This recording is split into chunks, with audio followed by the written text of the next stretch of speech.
Well, welcome everybody to A Valuable Visit. I have Evan Baker joining me here, who's a fundraiser at the University of Mary. Evan, thanks for being here.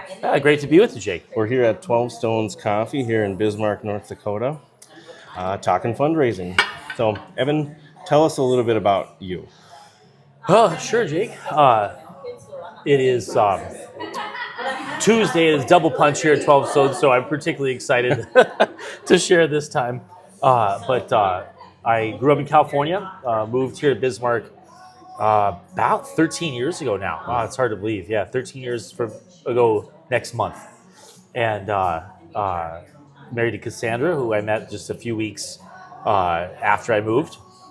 Makes it sound like I Praise God. tried to get married to the first person I met. That's right. We were actually set up by Michelle Dupont, whose cause is up for canonization. And so all my friends say that it took divine intervention for me to find a spouse, which is probably true. Been working at the University of Mary for most of that past 12 years in two different departments. So undergraduate missions for about 5.5 years, and the last about 6.5 in mission advancement. Yeah, Yep, great. right. I want to have these conversations around fundraising with people who are in it or people who are around it. Sure. And you've been a fundraiser for a while now, and just the fundraising work in general, whether that's pertains, your experience in large part is at the University of Mary, but you've helped with other things outside. And what is that, what is your general take on the profession and the work of fundraising, just as like a vocation, like the workload, like general thoughts on the work of fundraising? Maybe if you were talking to someone who was interested in being a fundraiser, Sure. how would you describe that work? Right. So that's a good question, Jake. Certainly different than I maybe anticipated. Like going into it about March of 2019 is when I started, and I had a little bit of fundraising experience. I worked at a parish prior to my time at University of Mary for only about 6 months, but they just happened to be launching a rectory campaign, right, for new rectory. So a little bit of experience there. Met a consultant out of Fargo who is kind of this sage, older fundraiser that had all sorts of experience, has gone all over the country fundraising for diocesan campaigns and parish campaigns and all sorts of different projects. So I kind of picked his brain, and he sort of took me under his wing. And I think it was then that I thought, wow, this is like really doable. It's not like an impossible task. You don't have to have an unbelievable educational resume or this whole long list of skills or technical degrees or things like that. Although those may help in certain areas, right? But really, I've kind of chalked it up in a sort of concise and brief way to. You just sort of have to get in front of people and ask for their help, and in an honest way, and not having any sort of guile or any sort of ulterior motives. You just need to be genuine. It sounds easy. It's not, but it's important to be genuine. To have, and you say this in some of your points too, to be real about the cause that you're raising for, and to make sure you're talking to the right people, things like this, and you're asking for the right amount, and then also to at the end of the day, to actually ask. Yeah, to ask for money. Right. And it seems to be somewhere a lot of folks, and I've seen myself in this at some points, like you want to do anything but actually have that final ask, and there's some sort of fear around it, which is I don't think an authentic feeling. I think it confuses people, and it's almost like a falsehood that they make up in their mind. A number of times I've been kind of afraid to ask or leery or apprehensive, and those have been some of the best asks. Sure. So that's one kind of maybe unsolicited piece of advice I'd put out there is to make the ask.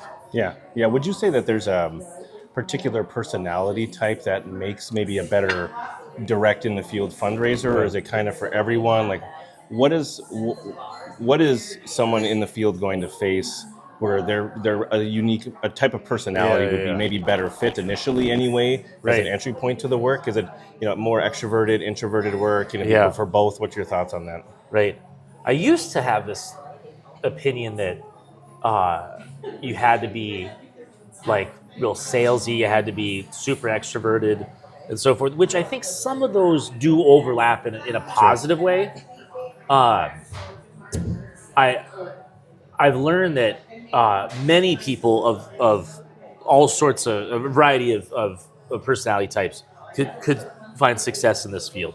I can think of a buddy of mine who's not really the extroverted, outgoing type. He's more introverted, more cerebral, and he's found himself. He was on the database side, Adam, that is, Yeah. before, and uh, and now he's out in front of things in the person to person asking, and I think he's done quite well. I think he's transitioned to the actual like front facing side of fundraising quite well.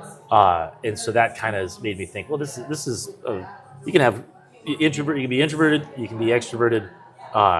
Mainly, it comes down to the conversation with the individual you're asking, and in that moment, you obviously have to be a bit get outside yourself a certain amount, but maybe it could be a situation where if you're too bubbly, if you're too vivacious, if you're too extroverted, you might scare some people away. Yeah. So, Yeah. so there is like that happy medium. No, I appreciate that. And so, for some background, Evan and I used to work together when I was also at the University of Mary. And Adam was a part of that team. Did I say Adam? Evan and I used to work, and Adam was also on the team. Hello, Adam. If you watch this video, hope you're doing well. Um, yeah, and that would be, I think that's a good example where that maybe transitioning into another question that I really believe that this type of work is a calling, Oh yeah, like probably be any any type of work, but maybe in that particular scenario, with Adam, maybe a little bit more of an introverted personality, but then like yeah, really blossomed. I think there's a lot of this work of just answering God's call yeah. through a mission Right, to ask on behalf of the people your mission serves. right. Because I think and I think it's a natural thing where we're so we get a little bit of anxiety. We have some fear about asking people for money. I think Yep, in yep. American culture that's particularly difficult. Right. But when we shift our mind from simply just like asking for money to making the invitation for a donor or potential donor to experience the joy of making a difference philanthropically Right. on the people that mission serves. I Yeah. think it's helping the donor get into a different mindset, and also the fundraiser get into a different mindset of what Sure. the work is. It's more of a calling. Like, what are your thoughts on like this intersection between this type of work in fundraising and our faith? Right, right. Oh, it's a great question, Jake. I think of a conversation uh, with University of Mary faculty member. This was like 6 years ago, and I remember they referenced Henry Nouwen's The Spirituality of Fundraising, this kind of 82-page book or 90-page book, and I think this faculty member was like in the chemistry or biology, or there's something in the kind of those like hard sciences, And I didn't even know they like knew much about Henry Nouwen, or they had any sort of sense of fundraising and that kind of approach to things. But so this individual ended up making a gift, and they quoted the book after we sort of parted ways, and the pledge was signed and so forth. They said this whole experience was uh, like essentially like a experience of the spirituality of fundraising, and he kind of tied it in with Henry Nouwen, and so I assume he meant like because he was kind of a lot of back and forth, and there was patience there and so forth. But I maybe felt good about the situation because it felt like maybe this is what Henry Nouwen's talking about is like a ministry of fundraising, and so maybe there was some of that there that he experienced out of my little role in asking for help. Yeah. So that it took me a while to kind of reflect on that and absorb it, but I thought that was touching that he referenced that, and it kind of brought it full Yeah. circle for me. Do you feel like this type of work you're doing is a calling for you? Oh yeah, I think anytime when some of your natural skills like intersect with the world's need, and there is certainly a need. I wish we had more fundraisers to kind of get out there and enter the fundraising workforce. Good ones too. Yeah, Good ones. yeah, because there's certainly not enough. I feel like, or not enough people who want to be in this line of work, or they're just disenchanted by it, or they tried it and they didn't like the first little bit of it, so they never want to get back into it again. But there's a tremendous need, and even like in just general nonprofits, in the arts and the humanities, right? I mean, it's amazing to see what can be done when fundraising goes well. Yeah. Yeah. And I would put out a challenge to all those who have maybe had any sort of tug on their heart or inkling that they'd like to learn more and get into it to take the plunge.